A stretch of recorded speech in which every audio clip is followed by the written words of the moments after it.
Graça e paz, meus irmãos. Que Deus abençoe a todos nós. Como foi divulgado, hoje estamos com a proposta de termos uma aula inaugural da nossa Escola Bíblica Dominical, que iniciará no próximo domingo. Teremos o culto matutino até às 10 horas da manhã e, na sequência, estaremos nos dividindo em salas de escola dominical, como já estava também divulgado. Então, hoje, o nosso assunto, como estava proposto, será a Bíblia como revelação de Deus. O que eu farei aqui não será uma exposição bíblica, como geralmente eu faço, será uma exposição de um tema. E eu peço aos irmãos que, por gentileza, deem toda atenção àquilo que nós estaremos tratando aqui hoje, como assunto de partida, ou como um ponto de partida para tudo que estaremos estudando durante este semestre na nossa Escola Bíblica Dominical. E nós vamos começar lendo a passagem que se encontra na Epístola de Paulo aos Romanos, no capítulo 10, versos 13 ao verso 14, que diz assim: todo aquele que invocar o nome do Senhor será salvo. Como, porém, invocarão aquele em quem não creram? E como crerão naquele de quem nada ouviram? E como ouvirão se não há quem pregue? Vamos orar? Senhor Deus, nós te damos graças por este momento tão especial na semana, quando podemos nos reunir na tua casa para cultuarmos o teu nome. O Senhor tem sido muito bom para com todos nós. E é para nós um prazer poder entoar cânticos de louvor ao Teu nome. Temos uma necessidade também, Senhor, de ouvirmos a Tua voz. E pedimos que o Senhor nos instrua através do assunto que estaremos expondo aqui nesta manhã. Fale a cada um de nós, nos prepare e nos ajude, Senhor, a andarmos em conformidade com a Tua palavra. Assim nós oramos em nome de Jesus. Amém. Meus irmãos, nós estaremos tratando aqui basicamente 4 pontos. Vamos ter uma introdução, depois rapidamente estarei expondo as perspectivas históricas da fonte e autoridade da Bíblia, quais são as fontes de autoridade que historicamente nós conhecemos na história da igreja. Depois eu estarei me concentrando aqui sobre a revelação da Bíblia e terminarei fazendo algumas considerações finais. Então, a respeito aqui da introdução, um dos livros mais vendidos no mundo entre os anos de 2004 e 2009 foi este livro, o Código da Vinci, de Daniel Brown. Talvez muitos aqui tiveram a oportunidade de ler este livro. Este livro, ele foi baseado em um romance policial e chamou muito a atenção pela sua trama, mas também pelas suas polêmicas. Ele foi inspirado em evangelhos gnósticos e também apócrifos e questiona, portanto, a divindade de Jesus e desmoraliza a autoridade canônica da Bíblia. Alguns questionam se esse livro foi baseado em fatos reais ou se é apenas uma obra de ficção. O fato é que este livro ele questiona o caráter messiânico e divino de Jesus e também coloca em xeque, em dúvida, a confiabilidade que a igreja deve conferir às Escrituras Sagradas. Por exemplo, entre as páginas 219 e 220, nós lemos o seguinte: a Bíblia é um produto do homem, não de Deus. Essa frase, essa afirmação é bastante conhecida entre nós. Aqueles que não querem ter compromisso com a palavra de Deus, geralmente usa esta frase como um álibi, como uma desculpa para dizer: olha, eu não quero andar em compromisso com o Senhor, porque a Bíblia ela é produto do homem, não tem nada a ver com Deus. E aí, Daniel Brown, ele continua dizendo o seguinte: ele criou como relato histórico o homem de uma época conturbada e se desenvolveu através de incontáveis traduções, acréscimos e revisões. E continua: a Bíblia, conforme a conhecemos hoje, foi uma colagem composta pelo imperador romano Constantino. Esta é apenas uma das frases que ele usa no livro para questionar a autoridade das Escrituras. De fato, a Bíblia não caiu magicamente do céu. Nós temos consciência disso. Aliás, a própria Escritura rejeita qualquer pensamento nesse sentido, conforme lemos no Evangelho de Lucas, capítulo 1, versos 1 ao verso 4, onde o evangelista Lucas diz o seguinte: visto que muitos houve que empreenderam uma narração coordenada dos fatos. Então, naqueles dias, muitos estavam registrando a história que estava sendo vivida pelo Senhor Jesus Cristo. Não foi apenas os autores bíblicos, muitos estavam registrando o que estava acontecendo naqueles dias. conforme nos transmitiram os que desde o princípio foram deles testemunhas oculares. Eles escreveram daquilo que eles viram, e ministros da palavra. Igualmente a mim, me pareceu bem, depois de acurada investigação de tudo desde sua origem, dar-te por escrito, excelentíssimo Teófilo, uma exposição em ordem, para que tenhas plena certeza das verdades em que foste instruído. Veja que a Escritura, ela foi composta através não de uma revelação especial, mágica, mas os homens estavam registrando aquilo que eles viram no testemunho do próprio Senhor Jesus, como Lucas dá testemunho de si mesmo. Agora, dizer que a Bíblia é um produto do homem, não de Deus, é uma meia-verdade, porque uma afirmação não nega a outra afirmação. A Bíblia foi escrita por homens, mas isso não significa que não seja de origem e inspirada por Deus. Ela é um livro humano, escrita numa linguagem humana, mas ao mesmo tempo afirma, e assim nós confessamos, ser a palavra de Deus. Quando nós nos referimos à Bíblia como a palavra de Deus, nós estamos afirmando que este livro foi registrado sob inspiração divina. Por isso dizemos que essa palavra é de Deus, porque ela tem origem divina. Na segunda epístola de Pedro, lemos no capítulo 1, verso 21, o seguinte: nunca jamais qualquer profecia foi dada por vontade humana. Nunca jamais qualquer profecia foi dada por vontade humana.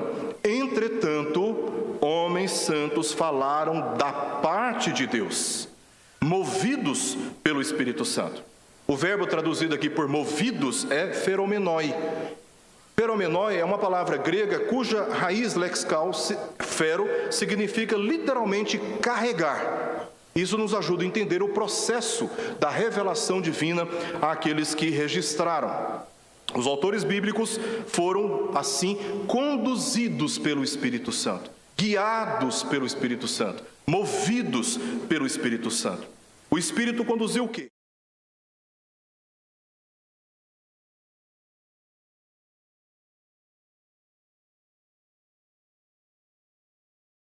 Por Deus, pelo Espírito, ou seja, a sua origem é divina. A própria Escritura dá testemunho dessa natureza. Dois textos aqui que dizem a respeito disso, falam sobre isso. Atos 1, verso 16. Lucas diz o seguinte: irmãos, convinha que se cumprisse a Escritura que o Espírito Santo proferiu anteriormente por boca de Davi.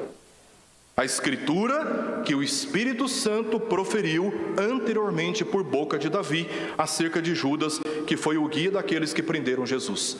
A profecia, o fato que se testemunhou de Judas traindo Jesus, tinha sido profetizado anteriormente. E esta profecia foi dada pelo Espírito Santo por boca de Davi. 2 Timóteo, capítulo 3, verso 16. Paulo diz ao pastor de Éfeso: toda a Escritura é inspirada por Deus e útil para o ensino, para a repreensão, para a correção e para a educação na justiça. Toda a Escritura ela é inspirada por Deus. E por causa deste elemento de autoridade, ela é útil para todas essas finalidades. Na condição de palavra de Deus, em linguagem humana, a Bíblia é a única norma de fé e de vida. A locução que nós temos aqui, única norma, expressa o princípio da reforma protestante que diz sola escritura, ou seja, somente as escrituras são autoridade para a matéria de fé e para a condução dos nossos procedimentos. Como única norma de fé, ela diz em quem se deve crer, e somente ela dá esse testemunho. Como única norma de vida, ela diz qual é o modo de viver agradável a Deus. Se queremos saber como podemos viver de maneira que agradaremos ao Senhor, nós temos apenas as Escrituras como norma de vida. João Ferreira de Almeida, pastor protestante da Igreja Reformada nas Índias Orientais Holandesas, e o primeiro a traduzir a maior parte da Bíblia para a língua portuguesa, se não me engano, ele traduziu as Escrituras até o livro de Ezequiel, depois ele ficou impedido, por causa da sua morte. Ele diz em 1881 o seguinte: A Escritura Sagrada, por ser a palavra de Deus divinamente inspirada, tem de si mesma bastantíssima autoridade e contém suficientemente em si toda a doutrina necessária para o culto e serviço a Deus e nossa própria salvação, como muito claramente o ensina São Paulo na sua segunda epístola a Timóteo, capítulo 3, versos 15 a 17, dizendo: desde a tua meninice sabes as sagradas letras. João Ferreira de Almeida, que traduziu aí as Bíblias que temos nas nossas mãos, grande parte delas, ele já tinha a noção desta autoridade das Escrituras como sendo suficiente para estabelecer, inclusive, o procedimento que devemos adotar quanto ao culto a Deus. Agora, algumas perspectivas históricas da fonte e autoridade da Escritura. Nós temos na história da igreja uma fonte de autoridade a respeito das Escrituras, que vem do catolicismo. O catolicismo, como fonte de autoridade, sempre ensinou que a Bíblia veio da igreja e, portanto, ela é a autoridade final. Daí nós temos as chamadas bulas papais, ou chamadas também de tradição da igreja, porque a parte das Escrituras, aquilo que a igreja decide incluir como norma para a igreja, tem o mesmo valor de autoridade que as demais escrituras. Então, esta é uma fonte de autoridade, historicamente, que nós conhecemos. A outra fonte de autoridade é o racionalismo, seguindo, inclusive, a ordem cronológica da história. O racionalismo, ele nega a dimensão da fé e, portanto, a revelação divina. No racionalismo, os racionalistas, os iluministas, eles vão dizer o seguinte: olha, a Escritura não tem nenhuma autoridade como fonte divina, ela é apenas um livro humano, dentre vários outros livros que contam uma história fictícia da origem do cristianismo, porque vai negar qualquer elemento espiritual, sobrenatural das Escrituras. Tá? Daí, por exemplo, você tem pessoas que negam qualquer elemento extraordinário da parte de Deus, qualquer ação extraordinária da parte de Deus no seio da igreja. Como outra fonte de autoridade na história da igreja, temos a chamada neo-ortodoxia, que ensina que a Bíblia é uma revelação parcialmente falível. Então eles vão, por exemplo, dizer que aquele evento que aconteceu no Mar Vermelho, de Moisés estender a vara e o mar se abriu, não foi bem assim. Eles atravessaram numa parte do Mar Vermelho, onde a água, num período do ano, ela abaixava e eles passaram, então, num banco de areia, atravessando todo o mar. Eles vão dizer, por exemplo, que os primogênitos, eles não morreram por uma ação penal da parte de Deus diretamente. Eles vão dizer que os primogênitos, porque eram primogênitos na mesa, eles tinham acesso à comida primeiramente. E eles guardavam cereais, por exemplo, em barris, e esses cereais ficavam guardados muito tempo. Então, na parte superior, produziu-se fungos. Como os primogênitos tinham acesso à comida na mesa na hora da refeição familiar primeiramente, eles comeram esses cereais contaminados com fungos e por isso eles morreram. Eles vão dar explicações racionais para negar qualquer aspecto divino nas Escrituras. São aqueles que nós chamamos normalmente de liberais, teologicamente, teólogos liberais.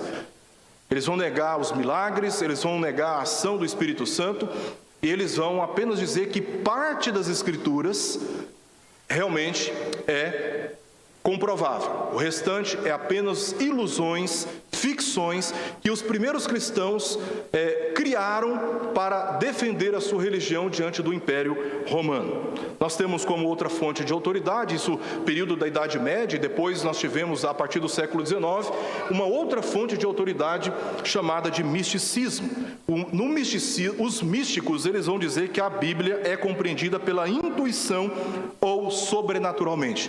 Muitos místicos vão dizer: a letra mata, mas o Espírito vivifica, para desqualificar a autoridade da revelação escrita e dizer que a autoridade principal do cristianismo está em uma experiência extraordinária. Então, se eu não sofro um arrepio, se eu não tenho sensações na hora do culto, o culto foi frio, ele não foi edificante. Por quê? Porque se busca como fonte de autoridade experiências sensitivas. E se não há experiências sensitivas, se não há revelações subjetivas particulares, as Escrituras não têm qualquer valor. Eles vão também dizer, os místicos, que a Escritura só pode ser compreendida através do rema. O que é rema? É a revelação. Ao dizer isso, eles estão dizendo o seguinte: a Escritura não é a revelação divina. mas ela só pode ser compreendida se o Espírito me der um entendimento que vai além da letra. Eles estão buscando um significado além do significado literal das Escrituras. Aí nós temos pregações alegóricas, aí nós temos profecias, aí nós temos adivinhações, nós temos todo tipo de irreverência diante da autoridade das Escrituras. Por fim, como fonte de autoridade, temos a tradição ortodoxa. A palavra ortodoxia vem de uma palavra grega, ortos, que significa reto. A ideia dessa palavra aqui é de um bolo, tá?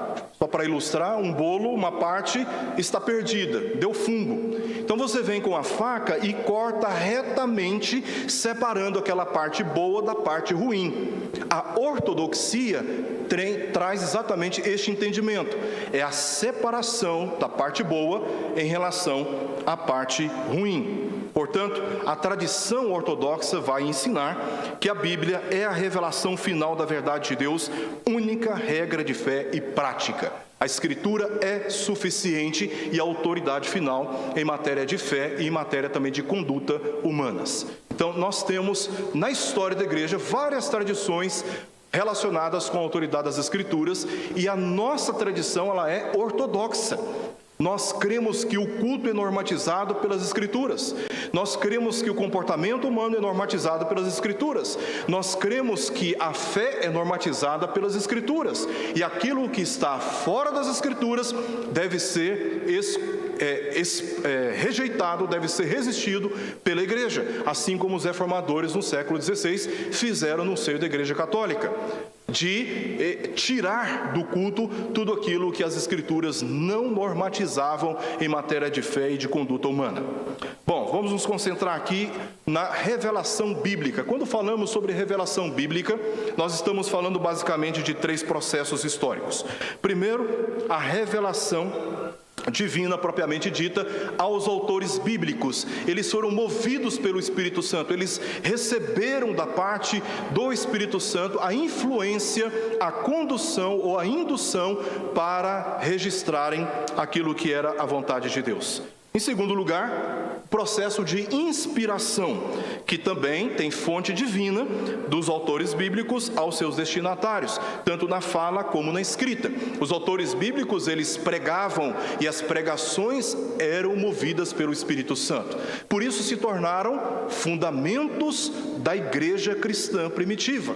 O ensino dos apóstolos, não só as suas pregações, mas também os seus escritos, porque muitos registraram, e nós temos no cânon das Escrituras os documentos do Novo Testamento, que são registros também dos autores após a vinda do Senhor Jesus, bem como aqueles que antes vieram da parte de Deus, enviados da parte de Deus, os autores do Antigo Testamento. Então, eles estavam sob inspiração divina, e sob inspiração divina, eles se dirigiram aos seus destinatários. A última parte é a iluminação, que também é um processo conduzido pelo Espírito de Deus, que dá discernimento e também convencimento dos destinatários. Nós lemos, por exemplo, João Calvino instruindo as institutas, ensinando sobre a questão da iluminação, porque a Escritura está nas nossas mãos. É a palavra de Deus. No entanto, por influência da nossa natureza pecaminosa, necessitamos de um despertamento espiritual. Necessitamos de discernimento espiritual. Necessitamos de convencimento por parte do Espírito Santo. Por isso, muitas vezes, nós oramos pedindo para que Deus nos dê iluminação, para que uma vez lida e exposta com fidelidade às Escrituras, sejamos persuadidos e convencidos. E esta é uma obra também do Espírito Santo na vida de todos nós. Não há mais em nosso meio dons revelacionais, porque toda a revelação foi devidamente dada aos autores bíblicos e registrada. E nós temos agora a revelação escrita nas nossas mãos. O que nós precisamos é de iluminação, de convencimento, de persuasão, de um coração tocado e quebrantado na presença de Deus ao ouvirmos as Sagradas Escrituras. Vamos ver cada uma dessas partes. Primeiramente, a revelação de Deus aos autores bíblicos. A revelação é o ato de Deus se tornar conhecido pelo homem, ele não descobre Deus, mas Deus se revela a ele. Assim como Jesus diz em Mateus 11, 27, tudo o que se pode conhecer de Deus é o que ele decidiu revelar. Se temos algum conhecimento de Deus, é aquele conhecimento que Deus decidiu revelar ao seu povo. Então, aqui nós temos Deus no seu estado existencial, fonte dessa revelação, o homem que tem a necessidade de conhecer a Deus, tem essa necessidade de saber quem Ele é para entender o propósito da sua vida. Então Deus decidiu se revelar como? Primeiramente pelas Escrituras. Nós lendo Romanos capítulo 1, verso 16 a 17, Paulo vai dizer que a palavra de Deus, o Evangelho, é o poder dele para a salvação de todo aquele que crê. Porque através das Escrituras, de um modo especial, Deus se revela ao homem, e o homem é compungido no seu coração, na sua alma, a se arrepender dos seus pecados e a recorrer a Ele como seu único refúgio. Por outro lado, nós temos a criação, e aqui nós, seguindo a argumentação do apóstolo Paulo em Romanos capítulo 1, versos 18 ao verso 25, diz que os atributos invisíveis de Deus se revelam desde o princípio, através da criação. Deus decidiu se revelar através da criação. Então, por um lado, nós temos a teologia, por outro lado, nós temos a ciência. Nós não negamos a ciência e o valor dela.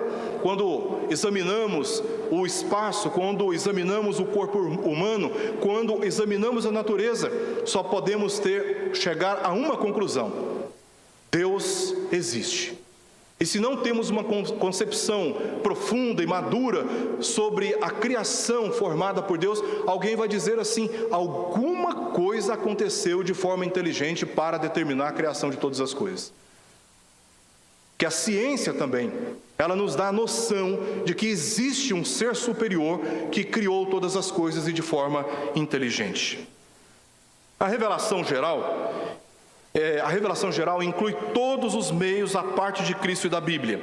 Nós temos, como eu citei, por exemplo, a criação, nós temos a consciência humana. Deus se revela de uma maneira geral, crentes e incrédulos, através da consciência humana. O homem tem uma noção. Paulo vai dizer no capítulo 2 de Romanos, por exemplo, que diante dessa revelação de Deus, seja especial, seja natural ou geral, que o homem ele é indesculpável. Ele é indesculpável, porque de uma maneira ou outra Deus escreveu, registrou, segundo a profecia de Jeremias, no coração do homem a sua lei. E todos nós temos uma noção de que estamos caminhando por um caminho bom ou um caminho errado. Podemos até não explicar muito bem essas coisas. Eu me lembro, já contei isso aqui uma vez, que de madrugada, eu não era crente, estávamos aprontando vandalismos, ali na pecuária e voltando para o Jardim Guanabara, onde eu morava, descemos do ônibus e começamos a apedrejar o ônibus. E o carro da polícia chegou ali justamente naquela hora, e eu me lembro, acho que eu nunca corri tanto na minha vida como naquele dia, com medo de ser preso. E enquanto eu corria, eu tive uma sensação, algo na minha consciência me incomodou, como que dizendo: olha onde você está chegando. O que você está fazendo? Eu não tinha explicação lógica, racional, mas eu tinha uma consciência de que eu estava fazendo algo errado. Eu fui criado no Evangelho. Eu ouvi a palavra de Deus a minha infância toda. E agora eu tinha noção, pela minha consciência, de Deus revelando que eu estava me distanciando cada vez mais da presença dEle. Hoje, agora, convertido pela graça de Deus, mediante a fé, eu tenho a noção de que naquele tempo Deus estava na minha consciência revelando a sua vontade, dizendo: olha, você está andando por um caminho errado. E assim Deus se revela. Providência também, preservação do universo, todo o universo, toda a criação é sustentada por Cristo Jesus. Ele é aquela coluna forte que sustenta a ordem de toda a criação. Natureza moral da humanidade. A revelação geral não é suficiente para a salvação, embora mostre muito da originalidade, criatividade, poder, governo e inúmeros atributos de Deus. Quer um exemplo? Gênesis capítulo 1, verso 1. Nós lemos o seguinte: no princípio criou Deus os céus e a terra. Primeiro verso das Escrituras. Só observando este verso, podemos chegar às seguintes conclusões: a eternidade de Deus. Antes de todas as coisas existirem, Deus Deus já existia, porque Ele é eterno. Também sua existência maravilhosa. Também sua singularidade, não havia ninguém à parte de Deus, apenas Ele existia, porque Ele é único e não há ninguém semelhante a Ele. Sua pessoalidade e transcendência, Deus decidiu se relacionar com a sua criação. E como diz a Confissão de Fé de Westminster, revelar ou refletir na sua criação os seus próprios atributos, a sua glória. Mas também Deus se mantém transcendente. Embora Deus tenha decidido entrar em contato e se relacionar com a criação, Deus continua sendo único. Não há ninguém nos céus e na terra semelhante ao Senhor. Ele continua sendo completamente distinto de nós. Completamente distinto de nós. Ele é Deus e nós somos criação dele. Também seu governo soberano. Quem cria, exerce autoridade sobre a sua criação. E Deus, ao criar todas as coisas, Ele está exercendo o seu poder e o seu governo sobre a sua criação. A respeito da revelação especial, o conhecimento que o homem jamais obteria por si mesmo, do Pai, do seu Filho, pelo seu Filho, como diz o autor de Hebreus, através das Escrituras. Deus falou muitas vezes, de muitas maneiras, com os nossos pais no passado, e profetas. Aí diz o autor de Hebreus, nesses dias Ele nos fala através do seu Filho. E como que naqueles dias Deus estava falando através de seus filhos, se não através do testemunho que os apóstolos estavam dando a respeito dele. E hoje temos esse testemunho escrito, registrado nas nossas mãos. É através das Escrituras que nós obtemos a revelação de Deus por meio de Jesus Cristo. É isso que Jesus diz lá em Mateus capítulo 11, verso 27. A revelação especial comunica a graça salvadora ao homem pela fé em Jesus Cristo, o convencendo da sua miserável condição no pecado e o induzindo a um genuíno arrependimento. Você não pode, pela revelação geral, olhar, por exemplo, para uma árvore e ter uma noção da sua condição espiritual e da sua necessidade de recorrer a Cristo. Você pode contemplar a beleza da criação de Deus, a inteligência, o poder, a criatividade, mas você não tem noções redentivas, soteriológicas, olhando, por exemplo, para uma árvore. Mas, pelas Escrituras, através da revelação especial, nós temos, sim, condições de compreendermos a nossa condição e o plano que Deus estabeleceu em Cristo Jesus para nos redimir da escravidão no pecado. Esta é a revelação especial, suficiente e eficaz para a nossa própria salvação. Nós temos no centro da revelação bíblica a pessoa do Senhor Jesus. A pessoa do Senhor Jesus. Tudo se converge para Ele. Ele veio na plenitude dos tempos. Jesus deu sentido a todas as revelações do passado. Tudo encontrou significado. Todas as sombras, tipos, todos os rituais, todas as cerimônias, tudo agora encontrou a compreensão na pessoa de Jesus. E após Jesus, agora olhando para o passado, nós temos condições de olharmos a revelação completa de como Deus planejou a salvação da humanidade. O Antigo Testamento avança para a manifestação de Cristo e seu sacrifício. O Novo Testamento se baseia na completa obra de Cristo na cruz. Há cerca de 400 anos entre o Antigo e o Novo Testamento. Pode-se dizer, portanto, que o Novo Testamento está no Antigo Testamento, oculto, e que o Antigo Testamento está no Novo Testamento revelado. Quando Cristo vem e os apóstolos dão testemunho dessa verdade, aí todas as coisas passam a ser devidamente compreendidas. A nossa confissão de fé, nosso tratado doutrinário, oficialmente adotado pela Igreja Presbiteriana do Brasil, diz o seguinte, no primeiro capítulo: ainda que a luz da natureza e as obras da criação e da providência de tal modo manifestem a bondade, a sabedoria e o poder de Deus, que os homens ficam inexcusáveis, contudo não são suficientes para dar aquele conhecimento de Deus e de sua vontade necessário para a salvação. Por isso foi o Senhor servido, em diversos tempos e diferentes modos, revelar-se e declarar à sua igreja aquela sua vontade, e depois, para a melhor preservação e propagação da verdade, para o mais seguro estabelecimento e conforto da igreja contra a corrupção da carne e malícia de Satanás e do mundo, foi igualmente servido fazê-la escrever toda, Isto torna indispensável a Escritura Sagrada, tendo cessado aqueles antigos modos de revelar Deus, a sua vontade ao seu povo. Segundo processo aqui da revelação de Deus é a inspiração. Tem origem divina sobre os autores bíblicos, que agora se dirigem aos seus destinatários pela fala e também pela escrita. A inspiração é um ato divino, através do qual o Espírito Santo conduziu certos homens no registro da revelação. A única menção da palavra inspiração no Novo Testamento é theopneustos, que significa literalmente pneu, sopro, vento, fôlego, ar, theos, Deus, ou seja, sopro de Deus.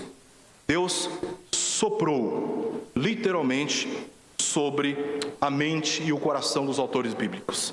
2 Timóteo capítulo 3, verso 16, lemos: toda a Escritura é inspirada por Deus. Ela tem origem divina e útil para o ensino, para a repreensão, para a correção, para a educação na justiça. Deus, pelo Espírito, dirigiu pessoas a fazer um registro fiel da sua revelação. Desta forma, podemos afirmar que a Bíblia é o resultado da inspiração divina, ou ainda, que ela é o registro da revelação de Deus em linguagem humana. O livro que temos nas nossas mãos é um livro muito especial, distinto de qualquer literatura na face da terra, porque é a revelação escrita de Deus em linguagem humana. Na perspectiva bíblica da inspiração, nós lemos que toda a Escritura é inspirada por Deus, e isso se refere à direção que os autores bíblicos, autores humanos, recebeu. Alan Kent, em Tudo o que é o Cristianismo, ele diz na sua obra o seguinte: Deus, o Espírito Santo, trabalhou em parceria com os autores humanos escolhidos, usando seus pensamentos, palavras e estilos de escrita para expressar o que desejava. Assim, os autores bíblicos registraram a revelação de Deus para as gerações futuras. Uma vez que a Escritura é inspirada por Deus, é verdade absoluta, inquestionável, inerrante, suficiente, autoridade final. E também infalível. Aquela palavra que vem de Deus, ela é infalível quanto ao seu propósito. Ela cumpre cabalmente o propósito que Deus estabeleceu para ela. E há de cumprir, não no tempo que nós queremos, mas toda a palavra de Deus jamais passará, até que tudo se cumpra, porque a palavra de Deus é a autoridade absoluta, não só sobre os elementos da criação e do homem, mas também em toda a história dinâmica que envolve a sua criação. Provas dessa inspiração. Primeiro, o próprio testemunho de Jesus Cristo. Ele mesmo dá testemunho de que as Escrituras são inspiradas por Deus. As Escrituras do Antigo Testamento foram divididas em lei, profetas e salmos. Jesus reconheceu essas divisões do Antigo Testamento, conforme lemos em Mateus 5,17 e em Lucas 24, 44 a 45, naquela conversa, naquele diálogo que ele teve com os discípulos no caminho de Emaús. E ainda, como testemunho a respeito dele, o próprio Jesus diz que as Escrituras testificam de mim, em João capítulo 5, verso 39. Se referindo às Escrituras antigas, o próprio Jesus diz como elas estavam concentradas na sua própria pessoa. Frequentemente, Jesus citou as Escrituras do Antigo Testamento ao ensinar os seus discípulos, repreender os líderes religiosos e ao resistir a Satanás, porque Jesus deu às Escrituras a autoridade que lhe era natural. 2. O testemunho dos autores do Novo Testamento. Não apenas Jesus, mas os autores do Novo Testamento reconheceram a autoridade das Escrituras ao citarem o Antigo Testamento aproximadamente 240 vezes em todo o Novo Testamento. 2 desses escritores, Paulo e Pedro, declararam que toda a Escritura, uma referência ao Antigo Testamento, é inspirada por Deus. Nós lemos o texto que nós lemos em 2 Timóteo capítulo 3, verso 16, e Pedro, o testemunho que ele dá em 2 Pedro capítulo 1, versos 20 ao verso 21. Pedro também afirmou que os escritos de Paulo são inspirados quando comentou que algumas pessoas estavam deturpando as epístolas de Paulo, e aí ele compara, ele coloca no mesmo nível como as demais escrituras para a própria destruição deles. 2 Pedro 3, capítulo 15 ao verso 16. Capítulo 3, verso 15 ao verso 16. Então Paulo estava escrevendo epístolas, e Pedro está dizendo: aqueles que estão tentando deturpar os escritos de Paulo, como eles já estão fazendo com as escrituras, estão fazendo isso para a sua própria destruição, reconhecendo a autoridade inspirativa dos escritos do apóstolo Paulo.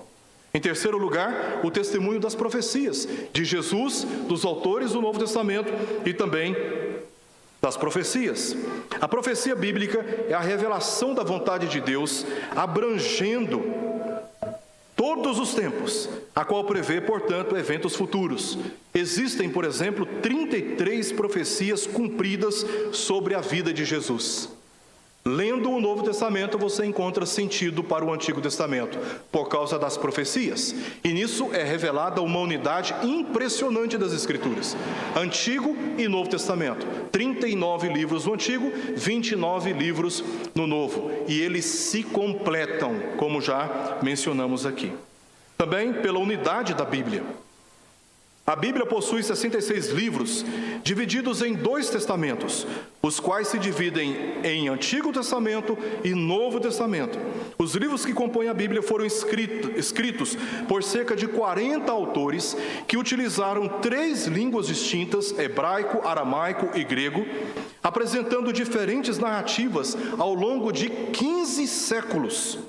Eles viveram em lugares e épocas diferentes, bem como sob vários governos: assírio, babilônico, medo-persa, grego e, por fim, Império Romano.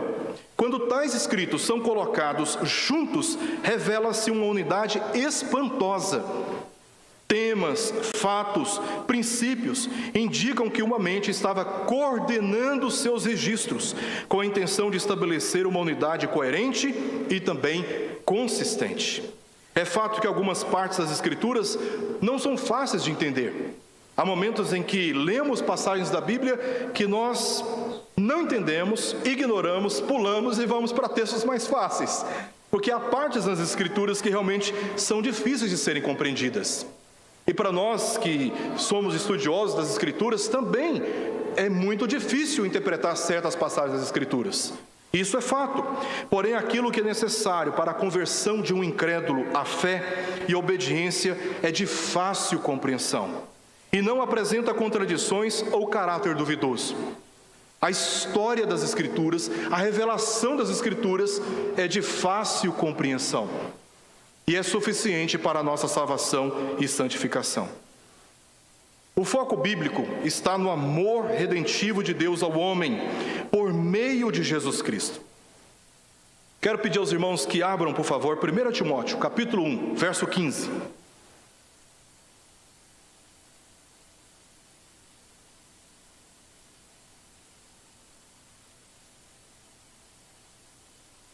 Primeira Timóteo, capítulo 1, verso 15. Olha como Paulo, ele resume aqui o Evangelho. Diz assim: fiel é a palavra e, portanto, digna de toda aceitação. 2 pontos. E agora ele revela o assunto central da palavra. Ele diz que Cristo Jesus veio ao mundo para salvar os pecadores, dos quais eu sou o principal. Esta é a revelação central das Escrituras. Como o Antigo Testamento preparou a humanidade para receber Jesus. E quando Jesus veio e declarou na cruz: está consumado, como a partir dali os apóstolos saíram ao mundo anunciando a salvação proposta por Deus e completada por Cristo na cruz. Este é o assunto das Escrituras. É considerável que o correto entendimento das Escrituras sofre influência da condição espiritual do homem. Como diz o apóstolo Paulo, o Evangelho pode ser loucura para uns e sabedoria para nós, que somos salvos. O Evangelho pode não fazer o menor sentido para alguns, mas para nós que fomos salvos, diz o apóstolo Paulo, é poder de Deus. É poder de Deus. Poder suficiente para nos salvar e nos conduzir rumo à cidade celestial. Quinto, e em último lugar, como prova da inspiração, temos, além dos autores das profecias de Jesus, também sobre a unidade das Escrituras, testemunho da arqueologia. Nós não precisamos da arqueologia para afirmar para nós e darmos a segurança de que as Escrituras são confiáveis, porque as Escrituras por si só são suficientes para a nossa confiança. Mas é muito bom quando a arqueologia, ela chega à conclusão daquilo que já está há muito tempo sendo afirmado pelas Escrituras. A arqueologia é o estudo científico da vida e da cultura dos povos antigos, como pela escavação de cidades antigas, relíquias e artefatos. De acordo, e eu trago aqui duas grandes autoridades da arqueologia mundial. Uma autoridade que não é crente e uma que é judia, tá? Duas grandes autoridades vamos chamar assim, no mundo da arqueologia. Primeiro, William Foxwell Albright. Ele faleceu em 1971. Ele era conhecido, para os irmãos terem uma ideia da autoridade deste arqueólogo, ele era conhecido como decano dos arqueólogos. Eu não coloquei aqui, mas também era conhecido como pai dos arqueólogos. Tamanha a referência que Albright significou para os demais estudiosos. Ele disse na sua obra: não há dúvidas de que a arqueologia confirmou a substancial historicidade da tradição do Antigo Testamento. Então nós temos a exemplo de Flávio Joséfo, por exemplo, um historiador antigo, que não tinha qualquer compromisso com o cristianismo, dando testemunho dos fatos que os apóstolos já deixaram registrados nas Escrituras. Aqui nós temos Albright dando testemunho de como, pela arqueologia, os fatos narrados no Antigo Testamento se confirmam como verdadeiros. O outro aqui, Nelson Glueck, morreu também em 1971, era contemporâneo de Albright. Ele era rabino, judeu e foi pioneiro na arqueologia bíblica.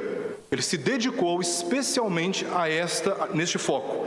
Ele diz na sua obra: pode-se afirmar categoricamente que nenhuma descoberta arqueológica jamais contestou uma referência bíblica. Nós temos também na arqueologia o testemunho de que o texto das Escrituras, de fato, é um texto verdadeiro. Isto apenas afirma que o que a história revelada nas Escrituras provou ser verdade por descobertas arqueológicas. Por fim, iluminação da parte de Deus, dando discernimento e convencimento daqueles que ouvem a revelação. A iluminação é o ato através do qual Deus, através do Espírito Santo, habilita o homem a compreender a revelação pelo seu registro e exposição fiel. Dada a revelação e feito o registro pela inspiração, surgiu a necessidade de preservar o entendimento. Com o passar do tempo, as pessoas poderiam corromper o significado do registro. Em razão disto, Deus, ao longo da história, tem habilitado pessoas genuinamente piedosas para, com labor, estudarem e se dedicarem ao fiel ensino das Escrituras. Paulo diz em Efésios capítulo 4, como Deus habilitou certos homens na história da igreja para preservar o seu ensino, a fim de conduzir todos à maturidade e não serem agitados por todo o vento de doutrina. Assim, a compreensão verdadeira das Escrituras tem sido preservada ao longo da história por ato da preservação de Deus através destes. Em 2 Timóteo capítulo 2, verso 2, Paulo disse a Timóteo: e o que de minha parte ouviste através de muitas testemunhas, isso mesmo transmite a quem? A homens que sejam fiéis e também idôneos, ou seja, capacitados para instruir outros. Desde aqueles dias, havia na providência de Deus a resposta para que as Escrituras fossem preservadas quanto ao seu entendimento verdadeiro. A iluminação completa o processo revelatório de Deus. Ele, quem se revelou ao homem, inspirou o registro da revelação e tem iluminado a mente de pessoas para compreenderem e ensinarem fielmente as Escrituras para a salvação e santificação do seu povo. Eu quero concluir trazendo aqui algumas palavras de um dos mais brilhantes teólogos na história da igreja. Isto é para presbiterianos ou para qualquer membro de outra denominação. João Calvino, inegavelmente, foi um dos mais destacados teólogos na história da igreja. Ele diz nas Institutas, no livro 1, no capítulo 8, parágrafo 1, ele diz: João Calvino, em As Institutas, dá testemunho de que os profetas antigos foram instrumentos, movidos por Deus, para trazer a sua revelação, o conhecimento da sua vontade e guiar o povo.